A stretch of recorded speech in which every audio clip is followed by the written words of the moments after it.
starting off with financial instruments. Now let's just do an overall introduction. And what I want you to see is that there's a definition for a financial instrument, as well as later on for a financial asset and a financial liability.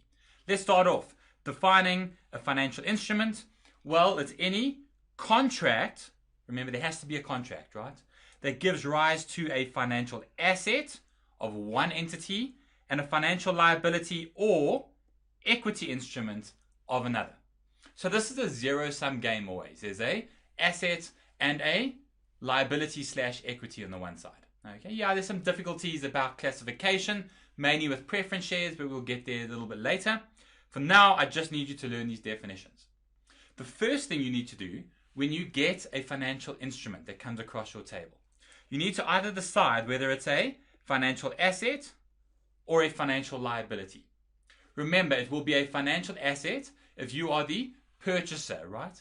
If you are the purchaser or holder and you are going to receive future economic benefits. Okay, then you're dealing with a financial asset. If it's a financial liability, you are generally the issuer, right? And there will be future outflows. You must look at the question or the situation and decide. Remember, you might also have issued equity, but for now we're just going to assume liabilities or assets. Okay, so let's go and define a financial asset. A financial asset is cash or a contractual right to receive cash, such as trade receivables or debtors, or any equity instrument of another entity. Not your shares, but you've gone and purchased another company's shares as an investment. Or there could be a derivative instrument, such as a forward exchange contract, an options contract, a future or a forward contract. But here, you will have to have a favorable balance towards the entity. Okay, because derivatives are a zero-sum game. Either you're a winner or a loser. If you're a winner, then it's a financial asset. Great, some examples of financial assets: investments in listed shares, investments in unlisted shares. Those are equity instruments of another entity that you've gone and purchased. Investments in listed bonds. Here you will be, what guys? Receiving the interest, right? And later on receiving the capital back. You might have a loan receivable. This includes employee loans, etc. and your debtors, trade and other receivables. You might also have option contracts or futures contracts, which are both derivative instruments, but they'll only be assets if there is a favorable balance. You are getting the future benefits. You're in the winner side of the equation. Okay.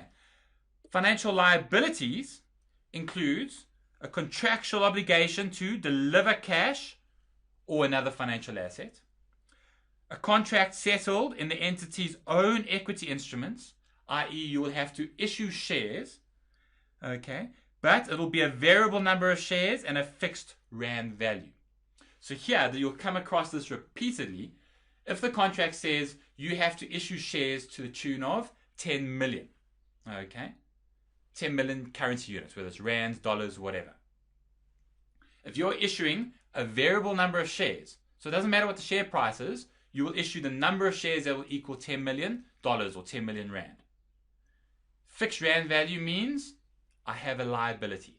If it was the other way around and I had to issue 2,000 shares and the contract didn't mention the number of rand or dollars, the fixed value, so fixed number of shares, variable number of rands, well then it's going to be equity, not a liability, right? But you'll deal with that in more complex aspects and courses.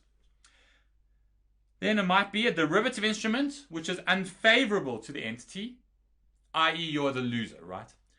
Now I just want you to understand there's one more thing here, and I haven't put it into the notes, but what do we do with equity? Let's go and insert a page quickly.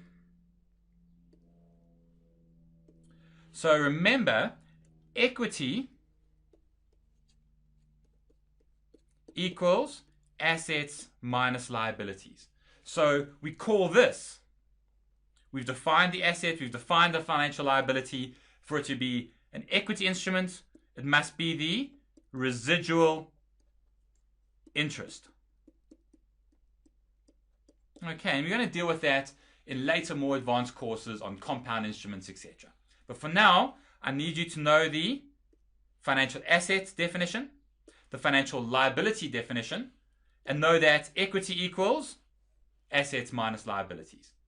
Quickly jumping back for liabilities,